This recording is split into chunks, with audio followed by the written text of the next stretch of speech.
Welcome to the Mac for the Blind Fall 2022 online course number 5. This is going to be all about word processing and using VoiceOver.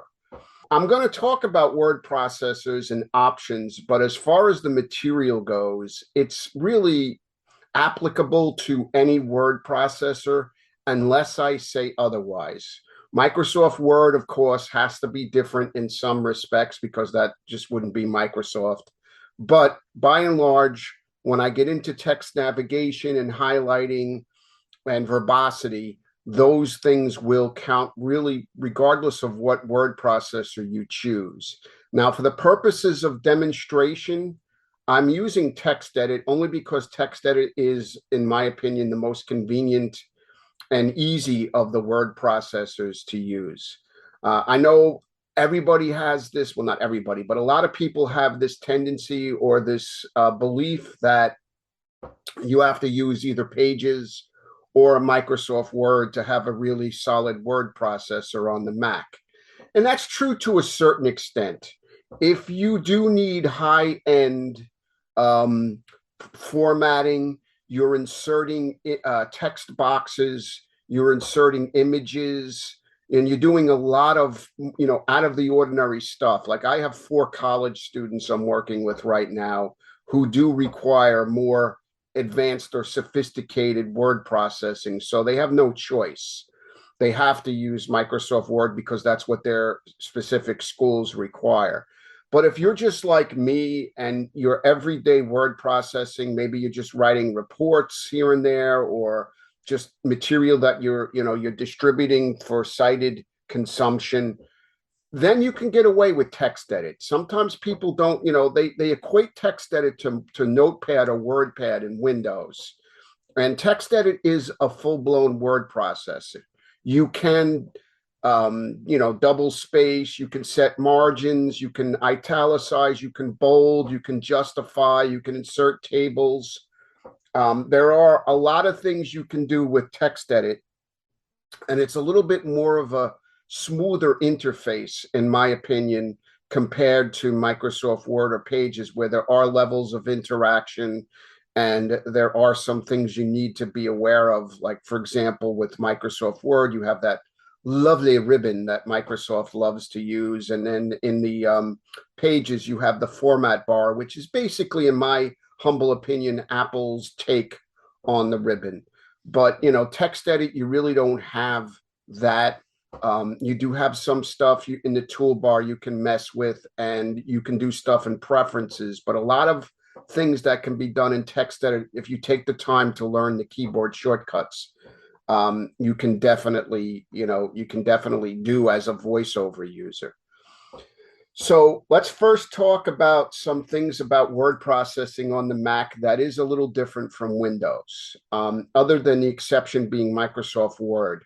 Microsoft Word on the Mac doesn't work this way that I'm going to be describing, but in case you are going with TextEdit, or you're going to do Pages, or Nasus Writer or iText, there are other word processors, by the way, that are accessible with VoiceOver that you can use.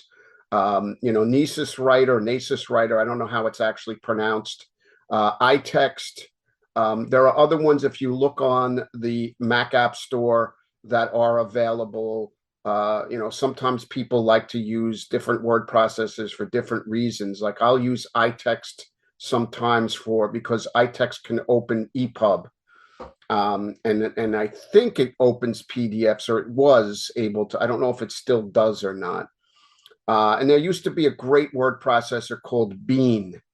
As far as I'm aware, the developer stopped supporting it for some reason. But the cool thing about Bean was, back in the day, it was like Pages in the sense that you could open Microsoft Word documents, and you can also export as Microsoft Word formats as well. TextEdit will allow you to open Word documents, but TextEdit will not allow you to export into Word format. You can save as an RTF, which is a universal word processing format that anybody, regardless of whether they're using Mac or Windows, should be able to open, and if they have to edit or whatever.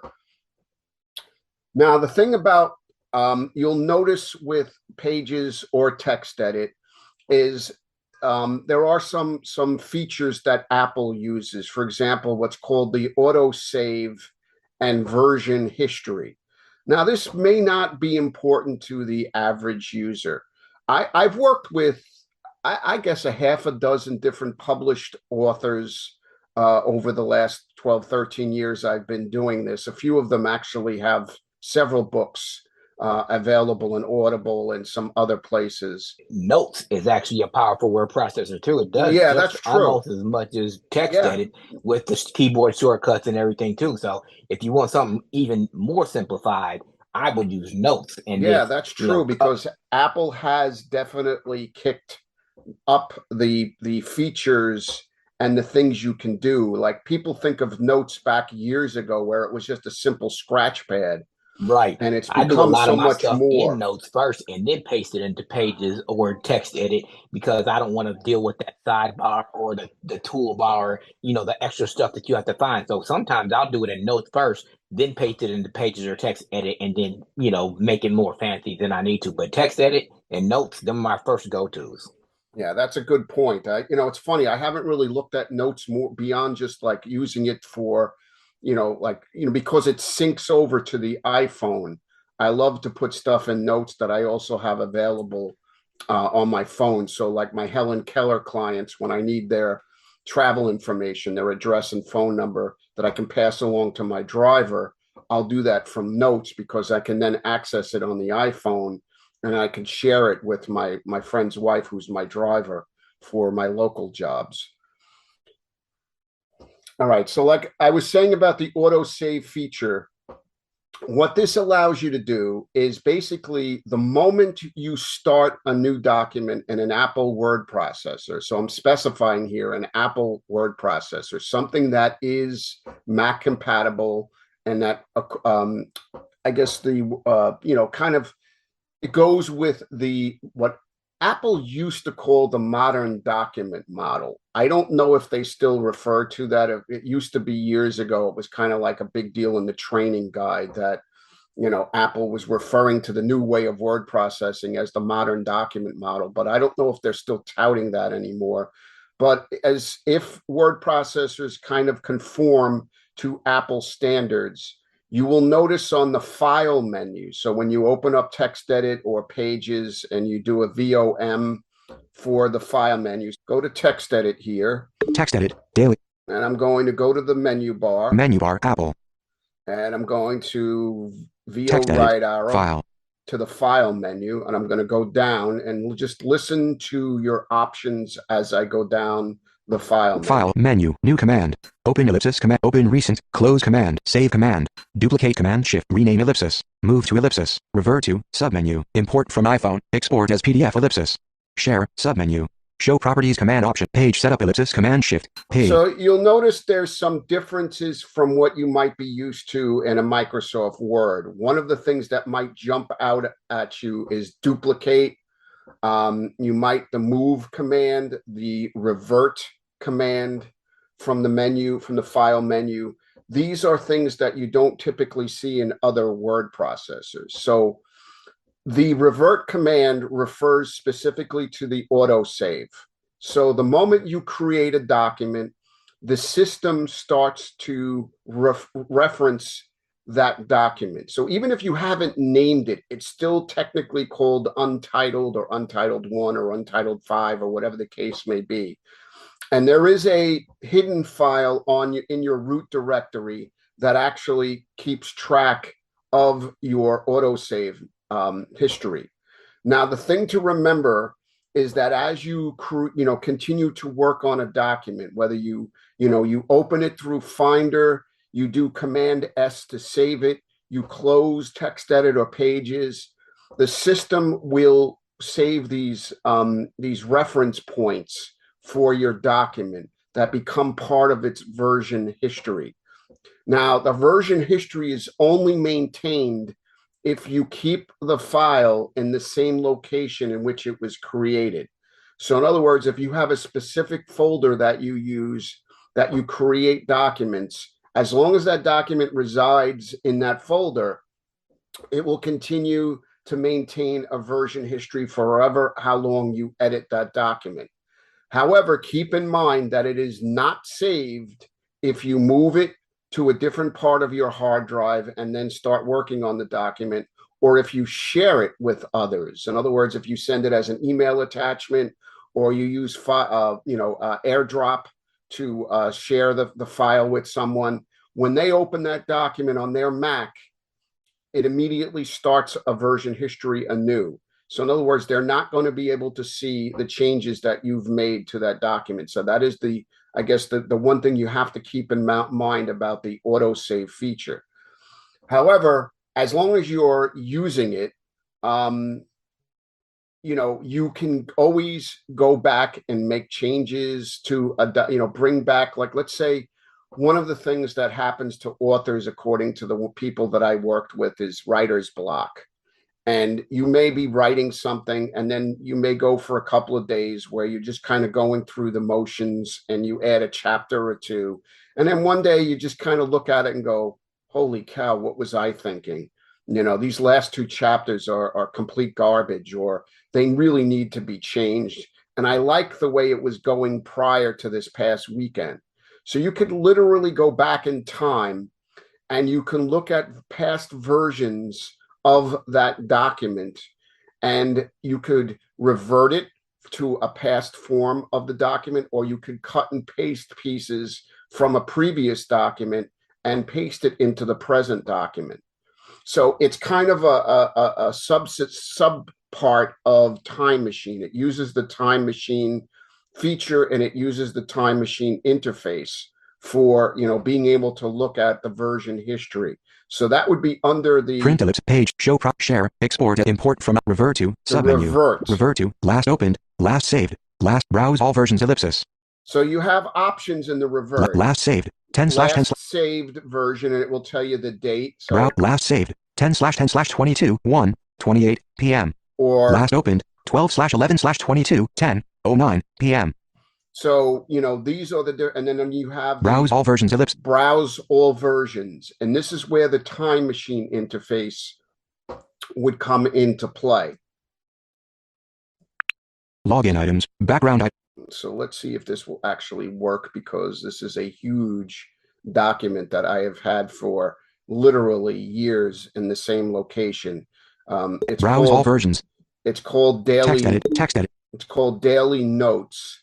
And I just use it as like a scratch pad to write down telephone numbers or pieces of information that I then transfer to, appropriate places. But it's just become sort of a document I've had since, I think, 2011 or something like that. So daily window chooser menu, 4 items, system dialog, version browsing controls, new. So I did a VO F2 2 times to go to the window chooser. Now, when you go down the window chooser, version browsing controls, new. Now, the version browsing controls is what you want to hit enter on. Version browsing controls window, Sunday, December 11th button, Sunday, December 11th, 2022 at 10, invert, out button, dimmed button, current doc, done button, restore button, December 11th, 2022 at 10:09 p.m. In December 11th, at 10:09, out, Sunday, December, out a vertical slider. So you have a vertical slider that you can change the date and literally go back in time.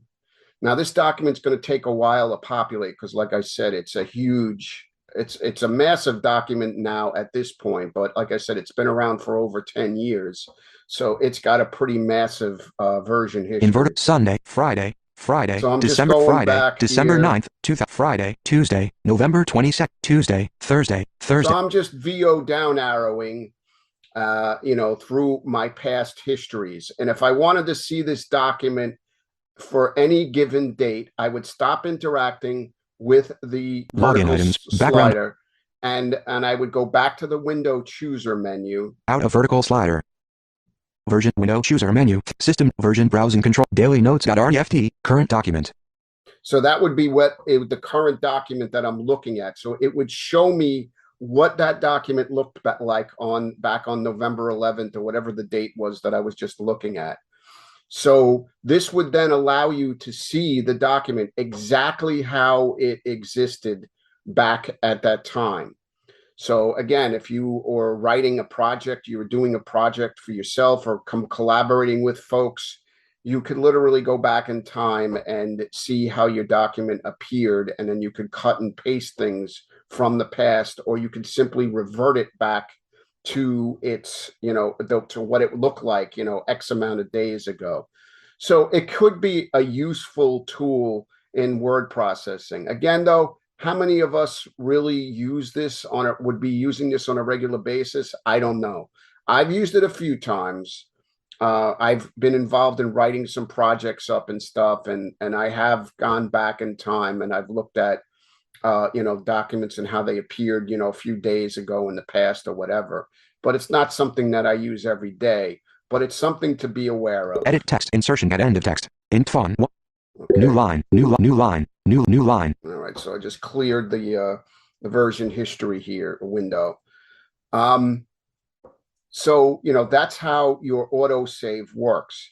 Now, by default, what typically happens that you need to be aware of when it comes to the word processing is that when you close your word processor, the changes that you've made to a document are automatically saved by the autosave feature. So in other words, you don't get prompted to to fix those, to decide whether you want to keep those changes or not. I don't particularly like that. I like to be warned when I close a document that something has happened, and it gives me the ability to say, yes, I want to keep the changes, or no, revert it back to the way it was before. Now, in system preferences in older versions of Mac OS, you would go under the general button and you would find the checkbox in the general preferences way down the window. I do like to be warned when I close, and it's not everybody doesn't have to do this. I'm just letting you know where to go in case you want to change the behavior. So like I said, in system preferences in general, it's way down the window. There's a checkbox that will say prompt me when closing windows, and you just want to make sure that that's checked. In system settings in Mac OS Ventura, I believe it's also under general, but it's you kind of have to poke around in there and find it. And I'm still not perfectly sure where everything is. I did a course on system settings a few weeks back, and I kind of winged it because I'm still not 100% sure where to find things yet in system settings, but it is under general as well. You just have to interact with the scroll area, and once you select general from the table, and there's the checkbox as well, you can decide whether you want to be prompted when you close windows. Again, that's up to you. Cliff obviously doesn't care. Yeah, it is kind of window-esque. I do agree. But for me, because I have notes that I don't want to change, I just have a bad habit of doing that. Because I'll hit keys on the keyboard, I'll put punctuation marks, letters into things as I teach people, because that's just a habit of having Italian ancestry. We gesticulate quite a bit. So that's what you could do in case you'd like to change that particular feature. So that's how the autosave and the version history works. And you're only going to see this in Mac OS word processing apps that will conform to Apple's method. You don't see this in Microsoft Word. Microsoft Word still has their traditional file menu. Now, you also have the move and rename options as well. So you could. Right, I was just about to point out too that if you do decide to do notes, Notesy there's not even an option to not autosave. That's not even an option. So, you can undo, but once you close that note, it's your changes are saved. It doesn't. Yeah, there's not even an option in general preferences or anything to tell you to, ask you if you want to save your changes. It's automatic in Notes. But Yeah, in but text edit and pages, you can change that as John said. right. I mean, the notes is really meant, it's not really meant. I guess the way Apple wants notes to be seen as, or whatever term you want to use. As much as they've added so much to it, I don't know if they're still viewing it in a way like a word processor per se. But they might as well, because they've added so much to it and made it very simple and straightforward to use. Okay, so I want to point out the move option from the file menu, simply because what happens with Apple word processors is, particularly if you've turned on iCloud Drive, by default the text editor pages is going to save your document in iCloud Drive under the particular folder. So if it's pages, it's going to be in the pages folder. If it's text edit, it's going to be in the text edit folder. So if you don't want that to be the case, or maybe you've just accidentally saved your document in a location that you didn't intend on doing, you can go into the move option and physically move that document to a different location. So you do have that as a way, instead of having to go through the Finder interface, locating the document, doing a Command C to copy it, going to its new location and doing Command Option V to move it, doing all that grunt work. You could simply use the move dialog in text editor pages or iText or whatever you're using, and just select a different location. Now, the duplicate option is basically a kind of a jazzed up save as. Something that's the beauty of the Mac, and why I prefer the Mac in a lot of ways, is you have multiple ways of doing things and making your life easier. So if you choose to do so, like I've spent a lot of times, and I'm not gonna spend any time criticizing whatever, but I've been doing a lot of Windows training for people, and it really does remind me why I jumped to the Mac in 2008. Anytime I have to go into Windows and start teaching people JAWS and Microsoft Word and all that stuff, I always find myself so thankful when I jump back to the Mac, because it's just, to me, the Mac is just more intuitive and just easier to find things. I guess if you've used Windows consistently for a long time, you'll probably be mocking me or whatever and telling me I'm wrong, and that's fine. But I just think that from the perspective of word processing, I just think that the Mac just does it a lot easier. To find things, to make changes to documents, to tag them, to lock them if you want to. It's just an easier process with the Mac, and my experience over the last. I think I started using Windows in '92. So we're pretty much looking at almost 30 years. I think maybe 93 was when I got was that Power Braille or whatever from Telesensory, and Windows 3.1.1. So I've been at it for a long time, is my point. So duplicate compared to save as. So duplicate is like a more jazzed up version of save as. So the difference is simply this: when you duplicate a document from the file menu or using Command Shift S, the system generates an exact copy of your document, but just appends the word copy in its title. So you have two document windows open: the original document and the copy. Now in the copy window, if you do Command S to save it, you then have the option to rename it, but it still remains as an original, duplicate. I should say a duplicate of the original. This is very good if you have like a set up a template system. So for example, when I write up training reports for state agencies for the end of month client reviews and stuff, I have a template that somebody from DSB of Washington kindly gave me years and years ago. And I use this as a template. So I will duplicate the original and then make the necessary changes that reflect the client that I'm writing about, in that. And it seems every state so far I've worked with has accepted the training report template that I've been using. So that makes it very easy. Save as I'm sure you know, simply replaces the original document with the copy of the document. So you don't have two document windows open. You just have a new document window that has the, I guess the, the save as version. And then again, you can obviously name it and do whatever you need to do. If you want to use save as in an Apple word processor, you can either do Command Option Shift S as the keyboard shortcut, or Menu bar, Apple, text file. if you go to the Menu file bar, menu, file, open, close, command, save, command, duplicate, command, shift, and on S. the duplicate option, if you hold down the option key, Save as ellipsis, command, shift, option, it S. switches over to save as, and then you can simply just VO space, and Duplicate, command, shift, and S. you'll get the traditional save as window in case that's something that's more appealing to you.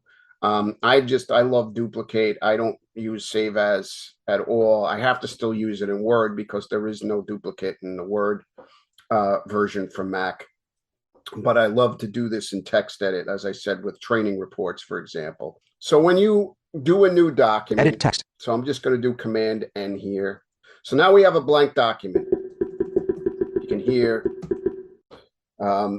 there's absolutely nothing written at this moment. So Command N is going to allow you to make a new document. Now, the cool thing about text edit is the document window immediately opens. You're right in the document window. If you're using Pages or Microsoft Word and you do Command N, you have to go through the template chooser, select the blank template, and then, interact with the body of the document area. Because in Pages and in Word by default, when you open a document, you have a footer, a header, and a body section of a document. So you have to be aware of that when you want to type, to make sure that you're definitely typing in the body of the document. With text edit, once you open a document, you're right in the body. There is no header or footer area. So if you need that, then obviously you're going to have to use Word or Pages. But if you don't need a footer or a header, again, it's another reason why text edit, is a better option, or an easier option. May not be better, but it's an easier option. So we have the blank document here, and you can immediately space. Start typing. So once you start typing, you obviously will want to proofread. So it's a habit that I always have, and it's really not always necessary in text edit. It is definitely necessary in Pages and Word. In edit text, I make sure I'm always interacting with the body of the text before I start to do any sort of, editing and proofreading.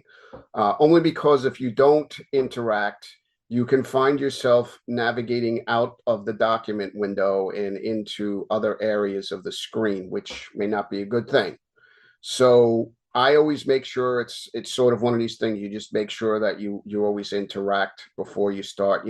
I guess the best way to say it is, don't assume because you can type, you also can proofread as well. For some reason, you can type just perfectly fine, but when you go to proofread, sometimes you're popped out of the window in Pages or Word. So you always want to make sure that you're interacting with the body, before you do that. So as far as navigation goes, there are really two ways to navigate or proofread or whatever you want to call it. You have voiceover commands and you have Mac OS commands. There is a little bit of overlap and there's some differences as well. Now, whichever method you choose is entirely up to you. I always teach clients both approaches because I don't know which way anybody is going to go. And if people will ask me, what do you use? I use both based on the situation, what I need to do when I'm navigating text.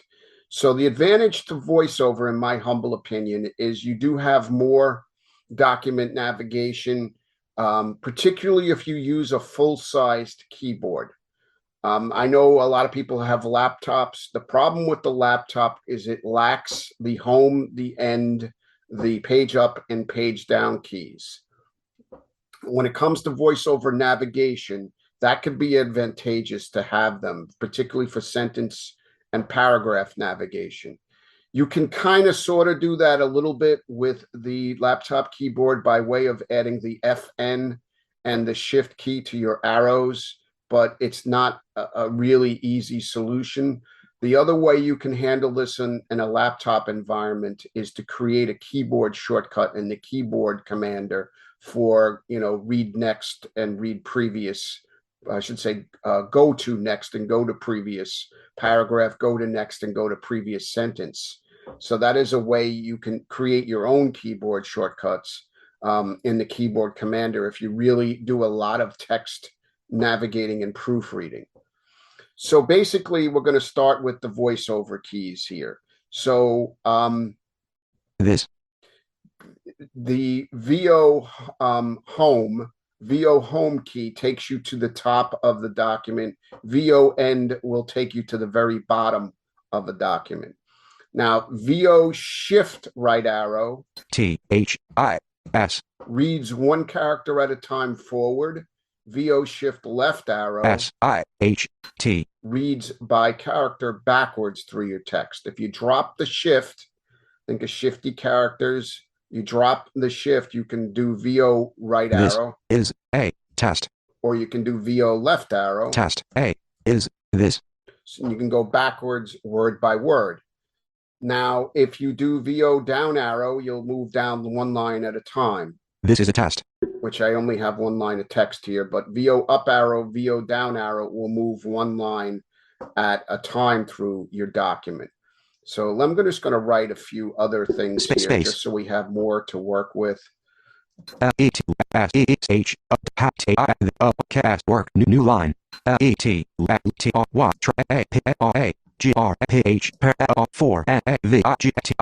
Navigating period. New line. This new line. Okay, so I just added some paragraphs technically or whatever, lines or whatever. This is a test. So if you do VO command page down. Let's see how this works. New line. Let's try a paragraph for navigating. So you can move by sentence forward. If you do VO command page up. New line. Let's see how this is. You'll go by sentence up. If you do VO shift page down. New line. Let's try a paragraph. New line. How about this? Is a paragraph navigation forward, and then VO shift and page up is backwards by paragraph. So the full-size keyboard gives you that advantage. Now, I believe you can do sentence navigation with the laptop keyboard with the FN shift VO. I think it's left and right arrow. I'm not 100% sure. It could be left and right arrow or up or down arrow. You can do sentence.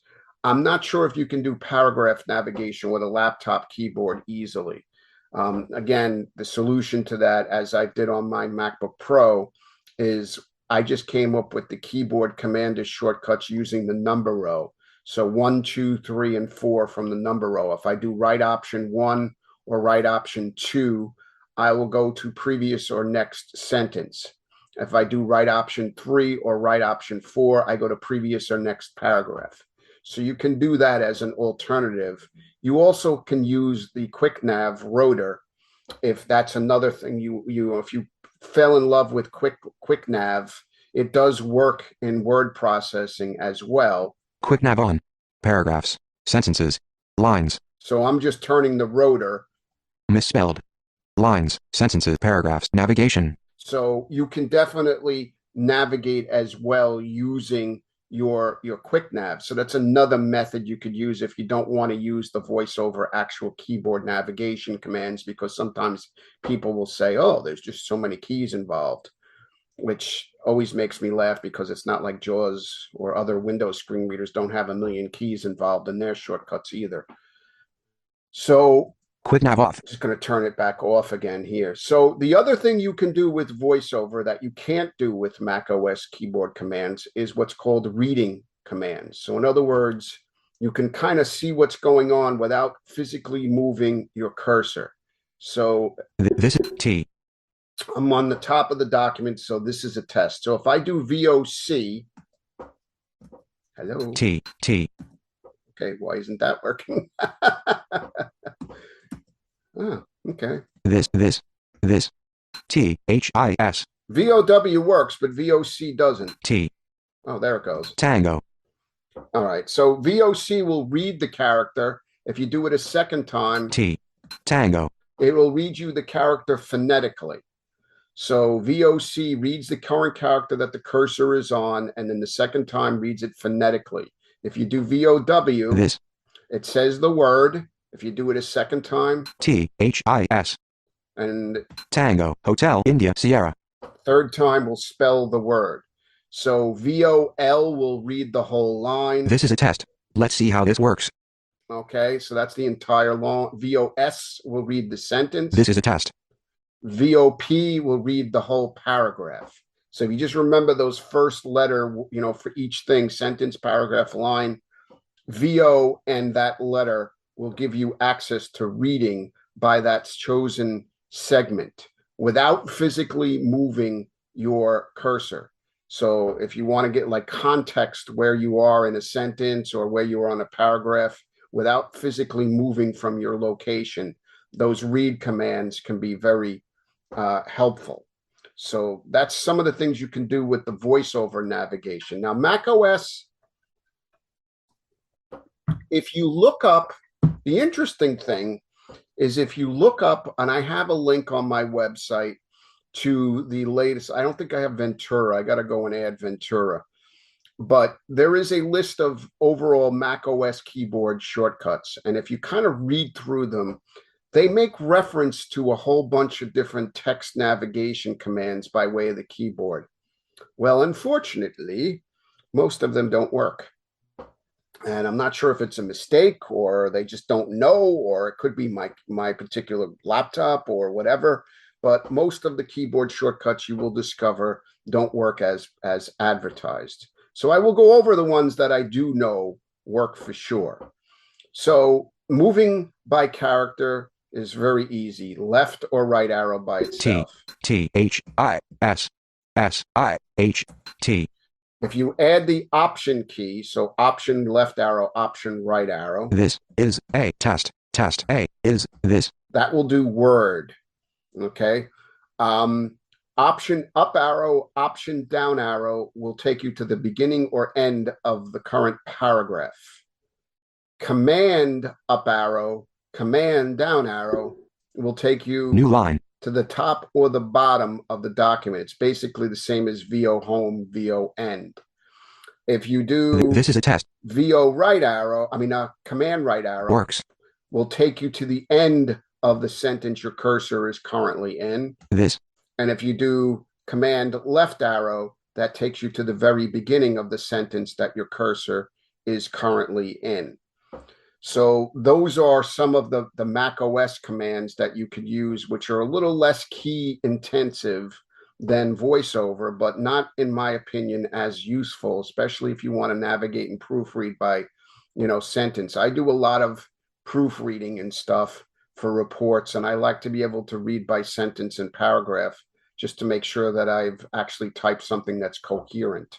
So I prefer the Mac OS keyboard commands for that.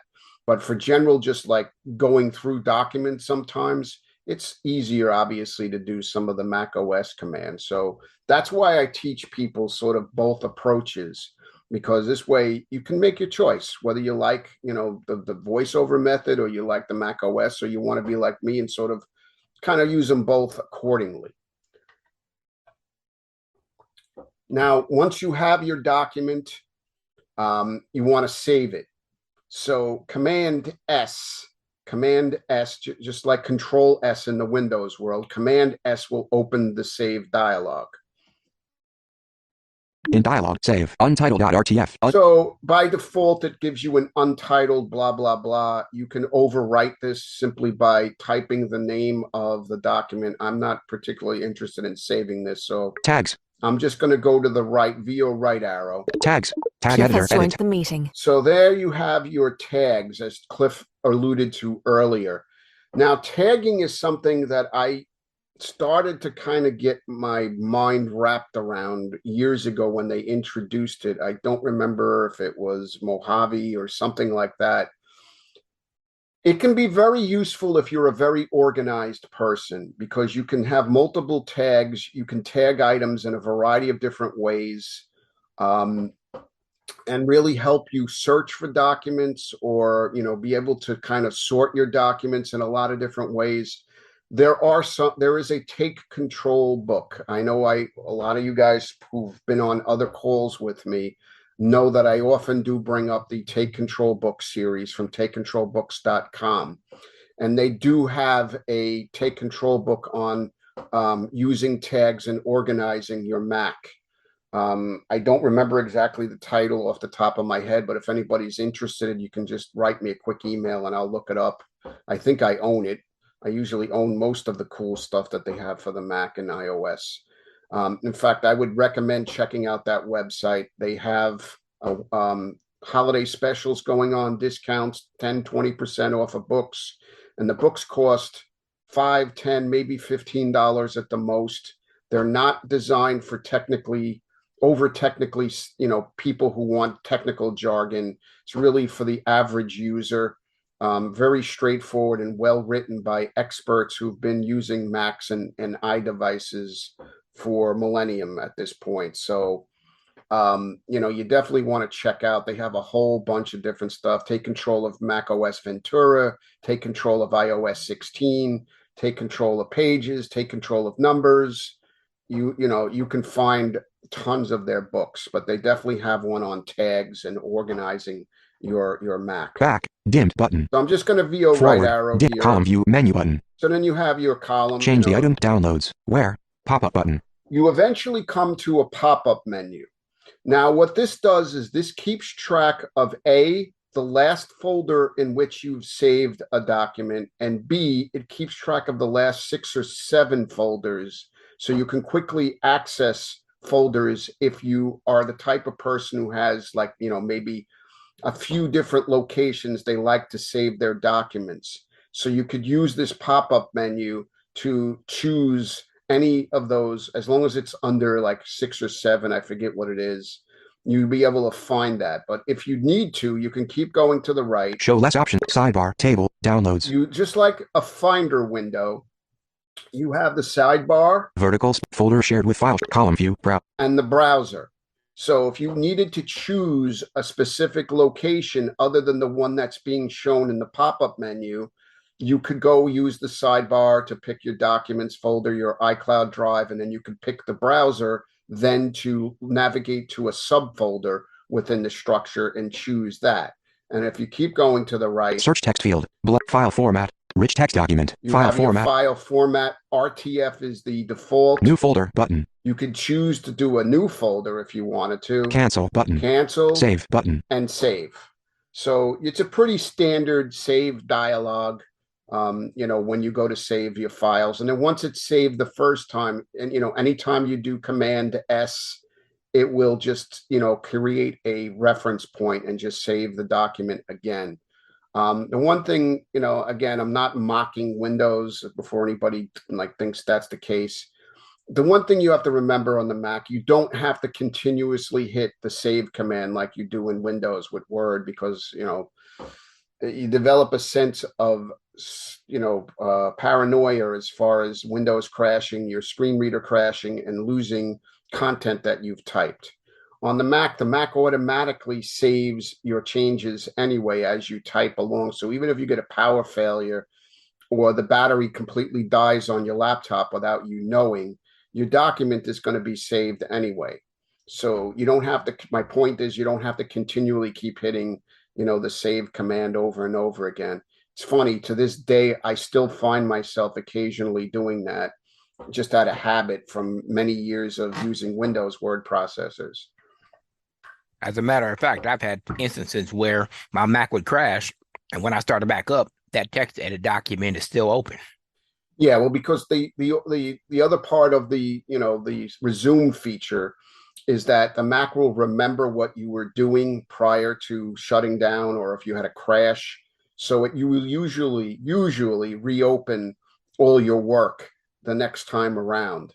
And I love this feature. I know some people don't like it, but for example, I keep certain documents open in TextEdit especially if during the week when I'm working with clients that, let's say, I'm on certain iOS or Mac material, or when I'm teaching the ACSP course, I like to leave certain things open all the time. So anytime I fire text edit up, I know for sure those document windows will also automatically open as well. And I'll sometimes do that with Safari, with web pages that I've been like looking at a lot and want to go back to, especially now with the holidays coming up with my nephews and my niece, and I'm getting their everything seems to go up in price every year, but all the stuff that they're looking for Christmas, I keep Amazon open and Overstock and all these other websites. So I love to have the ability to just keep reopening them. So you can basically do the same thing with text edit or pages. I do not believe Microsoft Word, though, will reopen the documents that you've left open. At least from my experience of using Word, I always have to reopen the document. Now, one little trick you can do in any word processor, including Word, Edit text in. just close the dialog here because, as I said, I don't want to save this document, is if you go to the File menu. Menu bar, Apple, tech file. And under File, New open ellipsis, open recent, submenu. You do have an open recent. This will keep track of the last 10 documents that you have worked on. So if it's a document that you have consistently been going back to, you can pretty much be assured it's going to be in this list. So it's another quick way to open a document. And again, I use this in Word because, as I said, Word doesn't keep the documents open that I was working on. So it's a good way for me to be able to go back and reopen something that I need to reopen when I'm working with students. Okay, so that's the save dialog. So I'm just going to talk about some other word processing stuff just in case it's of interest to you. So highlighting text. You may need to highlight text to copy, to paste, copy and paste or delete chunks of your document if you're kind of editing things. So the voiceover way of doing it, again, it's a little step oriented. It's not as straightforward, but you can be a lot more surgical, in my humble opinion, when you're trying to highlight specific parts of a document. So you have to kind of do a 4-step deal here. So you do VO enter. Deselect, open recent, submenu, edit text insertion. Get back out of here. New line, this is a test, ruler, edit, is select. So you go, it'll say select. So you use the VO navigation commands as you need them. So in other words, if I do VO right arrow. Is a test. Let's see how this works.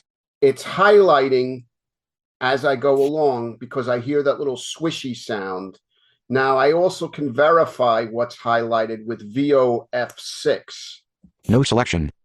I don't know. Why is it saying no selection? No selection. Or maybe because I'm still in selection mode. I haven't finished selecting here. So you just use your VO navigation commands. And when you're done, you just do VO enter again. Is a test. Let's see how this works. Selected. And it will read again what you have selected, and then you can immediately delete it, or you can do Command C to copy it, whatever the case might be. But because you're using the voiceover navigation commands, you can highlight, as I said, a little bit more surgically. I guess that's the term I use. I don't know if that's the proper term to use, but you get basically everything that you're trying to copy or delete. Now, you can do this more easily with the Mac OS. This is a test. T. So if I just hold down the Shift key and I do the word navigation, option right arrow. This is a test. Selected. It will tell me it's selected as I go along. So again, you can hold down the Shift key and you can navigate by line. You can navigate by character. You could do Shift Command down arrow to highlight everything from the cursor position down to the bottom of the document, or you could do Shift Command up arrow to highlight everything from the cursor position to the top of the document. So again, what you choose to use in your given situation is entirely your preference. Whatever you find easiest to do, whatever you find easiest to remember, which as those of us know who get older, it's really a matter of sometimes what you can remember. So, that's why why I like to teach people multiple methods of doing things, because some people will kind of latch on to one way, while others will be like me and will just kind of use I like to call it tools in the toolbox. So you just reach into the toolbox and you use, the whatever is appropriate to you. So that's why I like to teach people all the different various options. Now, you also have voiceover verbosity commands, and the verbosity commands you can use to change the way voiceover will present the text to you. Now, there is a whole master list of text verbosity commands. If you open up the voiceover utility, which I'm going to do with VOF8. Opening voiceover utility. Voiceover utility, window, utility categories, in verbosity. So I interacted with the table and I VO down arrow to verbosity, and I'm going to stop interacting. Out of utility categories. And I'm going to VO right speech, arrow. Select Braille tab, text tab, 3 of 5. So the text tab is the third tab of the 5 in verbosity. I'm going to VO space. Selected. And I'm going to keep going to the right. Announcements tab, 4, hints tab, punctuation. So the first verbosity option that you can change is punctuation. Some, punctuation, pop-up button. So this is a drop-down menu, so you can do some, most, or none, whatever your case may be when you're reading. As a voiceover user, as a blind person, and you're proofreading a document, it may be important to have some or all the punctuation read so that you have an idea if you've made any extra punctuation or mistakes. Now I'm just going to go to the VO right arrow to kind of give you an idea of the different options that you have. And again, this is the full-blown verbosity setting. So there is another way we can do this. I'm going to show you in a minute, but I just want to point out that this has got all of the verbosity options. Repeated punctuation, spoken with count. So repeated punctuation, spoken with count, you can have it just say period, period, period, period, period a million times, or you can have it do nothing. Repeated spaces, do nothing. Repeated spaces. So repeated spaces, this was added in Ventura. So if you put extra spaces in your document as you're proofreading it, you can have it tell you, menu check, speak with count. Speak with count. Play tone. Play tone. Check mark, do nothing. Or do nothing. Speak with count. Speak with count. So repeated I just space. selected speak with count, which is typically what I do when I'm proofreading, because I have a habit of putting extra spaces into documents and stuff when I'm inserting and deleting stuff. Leading tab and space indentation. Do nothing. Leading. So again, leading tab and do nothing. Leading tab and space indentation. Space indentation. You have options there to play tone, do it with the count. While typing, speak characters and words. Then you have typing mode, which is typing echo, I guess is what it's called in Windows. So, you can I have words and characters, but you can do characters only, words only, or nothing, which I don't understand if you're blind why you would have no typing echo at all, but some people prefer when that. moving the cursor. Speak text, the cursor passes. When moving the cursor. This is for editing text, which I will discuss shortly. This is the standard Mac OS way that when speak text, the cursor passes. So it'll be speaking the text that the cursor passes, and I'll explain the difference in that from Windows in a few moments here. When text attributes change, do nothing. When text attributes. So text attributes change. When encountering a misspelled word, play tone.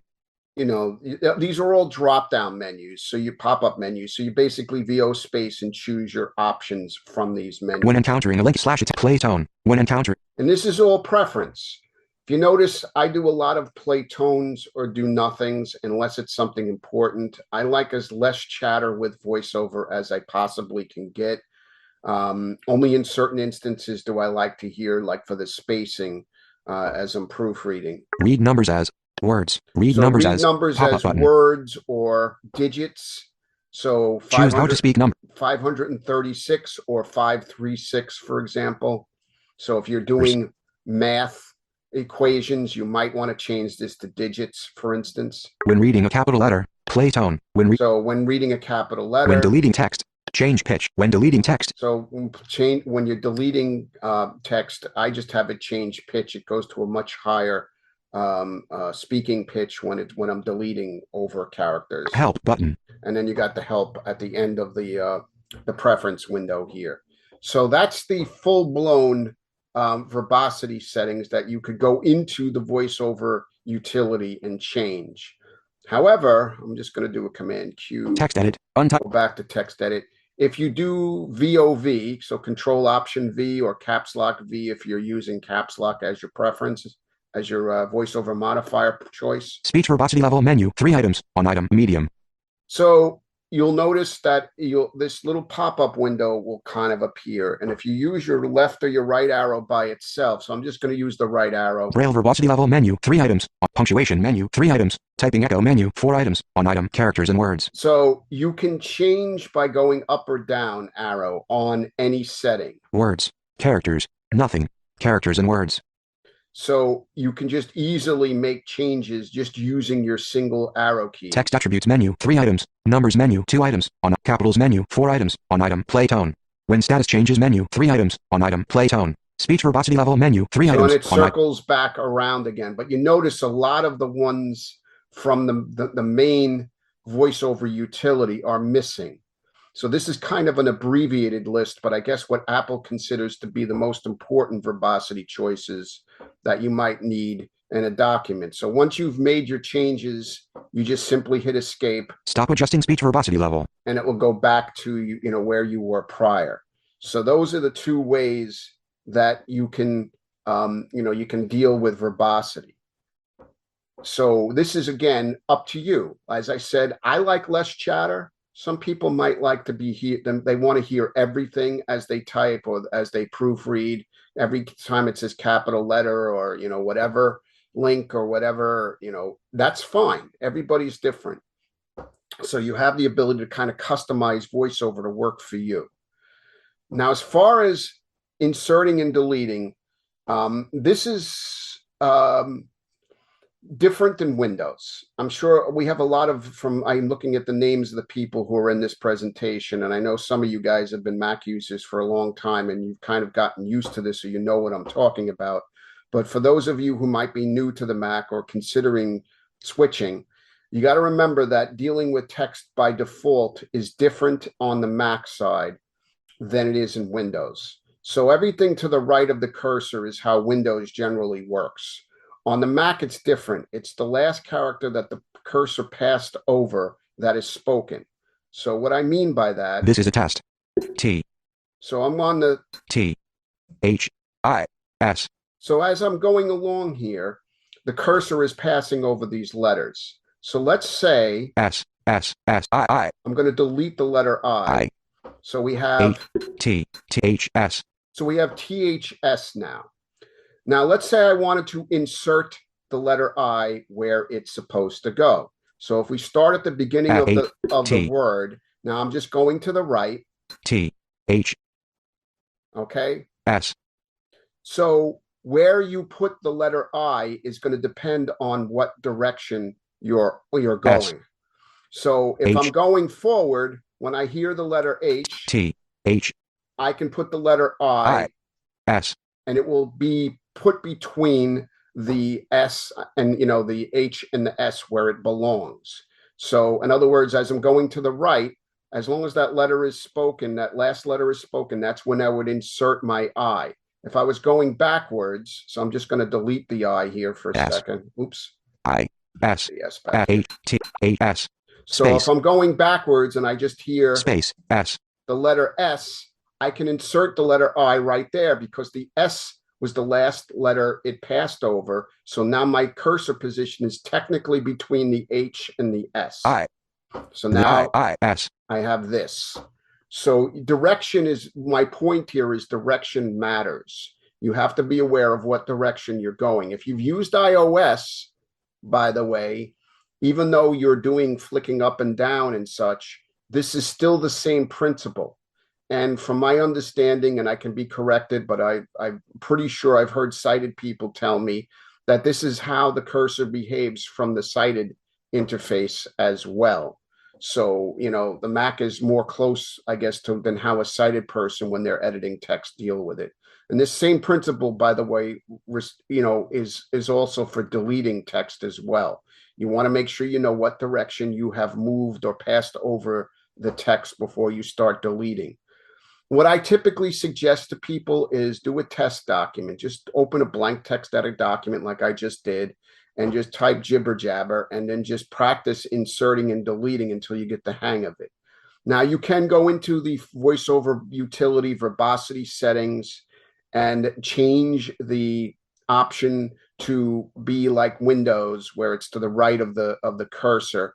But I really try to encourage Mac users, especially if you're switching, don't do that. Learn the Mac way of doing it.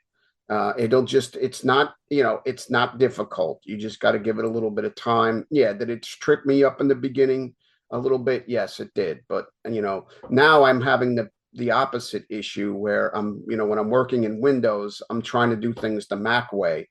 So that's kind of tripping me up at the moment. But that's basically how inserting and deleting text works. Now, the last thing I want to talk about as far as document, manipulation, text manipulation goes is spell checking. Now, spell checking does not work in Word as it does in Mac OS word processors. Microsoft has its own spell checker. You have to go to the Tools menu in Microsoft Word. I believe it's Option Command L as the keyboard shortcut, but don't quote me on that.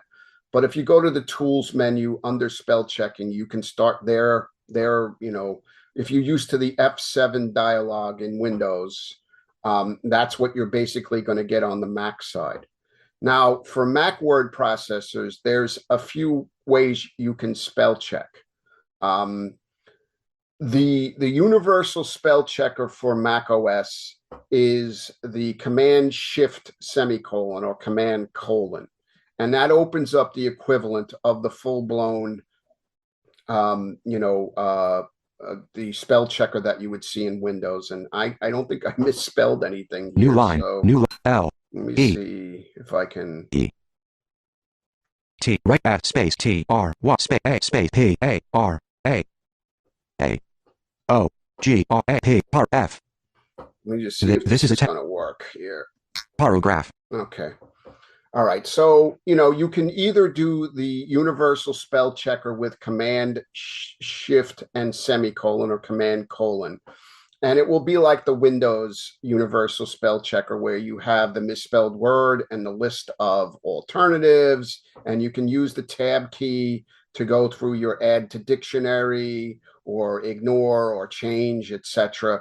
I personally find the spell checker dialog to be inconvenient because it requires so much navigating and typing, but that's me. That doesn't mean everybody else has to do it the way John does it. So Command Shift semicolon will open up the spell check dialog and allow you to go through your document in the traditional way. I like This is a test. The Command semicolon. So I drop the Shift key. Command semicolon is highlight next misspelled word. Paragraph. Selected. So you notice it says paragraph selected. If I do immediately a VO Shift M, which is the equivalent of right-clicking. Menu. I get my paragraph. Alternatives. Paragraph. Ignore spelling. Learn spelling. Look up. Paragraph. Translate. Search with Google. Cut. Everything is right from this menu. So I don't have to really do a lot of navigating. I can simply select something from this context menu. So obviously, look up, learn, ignore, borrow, paragraph. I could just hit enter. Edit text, and it will replace paragraph with paragraph. And I can go through the whole document basically doing Command semicolon and do the same process with VO Shift M. You do have, as long as you haven't turned it off, the autocorrect, or like my friends and I love to affectionately call it the auto incorrect, where you'll also have words identified with sounds as you go navigate through your text. And it's a little tricky. If you hear a misspelled word and you get to the last character of that word, you'll hear a little popping sound. And then if you immediately hit down arrow, there's a floating window with the spelling alternatives. Um, Paragraph. T. Right single I'm going to quotation mark. Right. see Right. S. Try. A. Full paragraphs. if I P. can A. get this R. to work, because A. anytime I try to A. do this with my O. clients, Paragraph. New line. it doesn't work, and I get LT embarrassed. apostrophe S. Try. A. Paragraph. P. A. R. O. G. R. A. P. H. No, it's not doing it, of course. Technically, it's supposed to make a popping sign Space. Space. H. at the end of the misspelled word, and you can immediately hit the down arrow key and have a floating window of suggestion. Paragraph. New line. Yeah, it's not. It's of course it's not going to work when I need it to work. But as soon as I get off this call and I look at it, it's going to work the way it's supposed to, because that's just what it does. But you'll know there's a popping sound that you'll hear when you reach the last character. And if you got to be quick, you got to hit the down arrow right away. That's why I don't really like that method. I just think command semicolon is just very straightforward. It highlights the next misspelled word, and it doesn't matter where you start in the document, it'll come back around again. So I just like that particular command, because I am not the world's best speller. I've certainly improved, but as a Braille user all my life, and I got into the world of having to type and use computers, I discovered just how bad my spelling was, because I'm so used to Braille contractions and reading Braille and not thinking about words being totally spelled out. And these commands are universal to any word processing on the Mac, correct? Yes. Yeah. So as long as it's not Word, because Word, as I said, if you try these commands in Word, they don't work. So you have no choice but to go use their wonderful little spell checking deal. Now, I don't know if Microsoft Word. Let me preface this by saying it this way: Word and Excel and PowerPoint have gotten a lot better as far as accessibility with VoiceOver over the years. I give Microsoft a lot of credit. Their accessibility team has worked very hard, and they've been a lot of improvements. But I don't know, I have to go and look again. But the last time I used their spell checker, it was still a little flaky with VoiceOver. It was not really working. Like, I wasn't seeing the login items. Background items added. So I'm not sure if they've fixed it, because like I said, I only use Word when I'm teaching people, and usually the spell checker is just something we talk about. I usually don't end up demonstrating it. So it's been a long time since I've tried to use the spell checker. So I'm hoping that Microsoft has fixed that particular aspect of using Word. But otherwise, you have to either go to the tools menu and under spell checking, or as I said, I think it's Command Option L. For some reason, that command is sticking out in my brain, which is very strange. I tend to remember really obscure keyboard commands, and then ones that are very obvious, I find that I have to look up sometimes because I just forget them.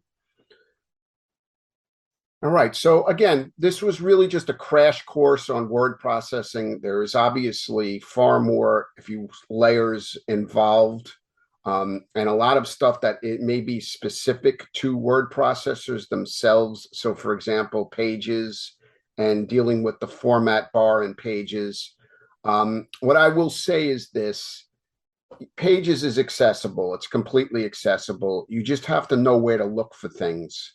And sometimes you just look through the menus. Sometimes you look on the format bar. I know people have asked me about doing a lesson on Pages. I am not an expert. I know enough to be dangerous. I do have a couple of audio tutorials that deal with Pages, but I will tell you the source that I used, as far as I'm concerned, it's still a great resource, even though it's been around for a few years now, is Ann Robertson's My Mac VoiceOver Pages, her book. I think you can still find it in a variety of locations. That really covers, I don't know if she's updated it or not. I haven't been in contact with her in a while, so I don't know where it stands as far as like if there's been any changes, significant changes to Pages that make that book outdated or not. I don't think so. I also have me and Matt did a tag team tutorial on my More with the Mac class on YouTube, on our Third Up YouTube channel. It's under the playlist More with the Mac 2022, I think it's called. There's a variant. We go into the the format menu and all that kind of stuff. So if you want to, more Yeah, that's extensive another thing on pages. resource. Yeah, definitely. Because you know what it is? I'm always asked about pages and numbers and are there resources? So yes, so there you go, right there, Cliff and Matt's resource. There is a take control book on pages and numbers, but it is not written from the accessibility standpoint. So let me be strict, be completely clear about that. It is just how to use pages and numbers. And there also is if you're really a more tech savvy person, there is an Apple training guide for pages and numbers that you can purchase as well through the peachpitpress.com website, peachpitpress.com. If you really want to be a geek about pages and numbers in Keynote. I got the book and started reading it, and my head started spinning, so I kind of stopped because I was like, do I really need to be this much of an expert on it? But if you're really looking for information, Cliff has the YouTube channel. You got Ann Robertson's book. You have my starter tutorials, part 1 and 2. So there are a lot of resources on pages, and I'm probably going to talk to Cliff about doing in the spring. We'll do a joint pages thing in the spring and kind of also add some resources as well. But Word, again, I will say the Microsoft accessibility pages. I do have keyboard shortcuts for Word for Mac.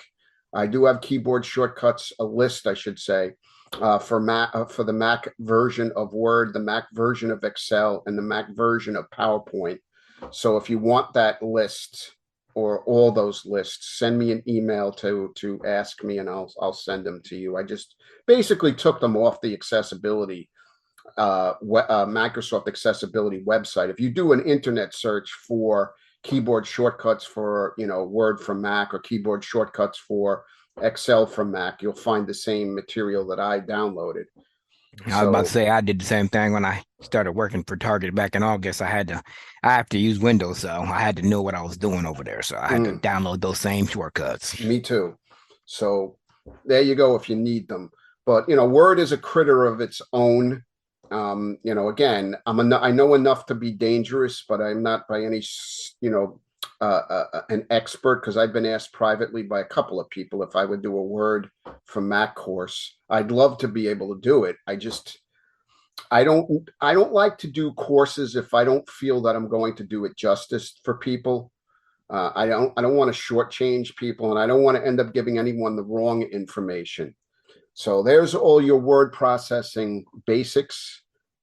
Please, if you have any questions at this point, let me know if you guys have any questions. Zoom.us. Zoom. Do you have to interact the text edit in order to make the... Yes. Any of those navigation commands, just especially if you have quick nav on. That's the other thing. Yeah, if you have quick nav off, then those navigation will work. But if quick nav is on, you have to interact. Right. So just keep that in mind as well. But it should work fine. And what were the commands? Is there Mac commands for the sentence by sentence? Or only Mac. The only Mac OS is jumping to the beginning or the end of the sentence with command left or right arrow. They don't have any sentence. If you look on their web on the keyboard shortcuts, there is keyboard shortcuts listed, but they don't work. Okay, so yeah, I remember that there was something about page down or they don't work. Yeah. As far as I've been able to find and determine. Oh, all right. So you used like the VOS to go sentence That's to by read. sentence? VO command page down and page up will navigate by sentence. If you don't have a full-size keyboard, there is a combination you can do with the Shift and FN key. I think it's VO Shift FN left arrow or right arrow, I think is sentence. I'm not 100% sure. But as I said, the ultimate solution is to go into keyboard commander and just create something easy, as I did. Yes, that's a really good idea. Yeah, like I said, I did 1, 2, 3, and 4 from the number row. So it's very easy to remember. Yeah, and use it with the option key? Yes, right option key. That's a great idea. And then you read sentence by sentence. Let's say if with your example of saving different files, like locations, using duplicate to save a file for a person. is, I'm not doing that now, but let's say I was, and I had this thing I was using as a template from state of Texas where I live, and then I had student 1, student 2, and student 3. Do I need to have is there a way to lock the thing that I'm using as a form so I won't Yes. accidentally write over it, but I could still Yes, use there it, is. or do I have to go to Pages for that? No. You can lock it within the document itself. In TextEdit, I don't know where it's done in Pages, but in TextEdit, you actually stop interacting. Let me see if I can go over TextEdit. and let you hear it. Participant. So where the title of the document is, I VO spaced. So I went all the way to the left. I stopped interacting with the document area and I went all the way Daily to notes. the left. Tags. Tag where. Tech lock name. Locked. Unchecked. Checkbox. So there's your locked Oh. checkbox. So you could simply check the box and lock the document right from this window. So I could open it and lock it. That way I don't have to deal with having a password for it or anything. Right. And It's just, what will happen is if you try to edit the document, a little like dialogue will pop up and tell you to unlock the document if you want to make changes or duplicate it if you want to, have a version that you can change. And you can do it in Finder as well. If you have the document in Finder and you do a Command I for the info window, there's a checkbox in there to lock it too, if you want to do it that way. So thank you very much for attending. But I will talk Thank to you you guys guys. next week. All right, we'll for see you those guys of next week. See you later, guys. Remember, for all Mac, iOS, and any kind of Apple training, visit macfortheblind.com. John Panarese has some free courses and some reasonable paid courses. You won't be disappointed. See you next time.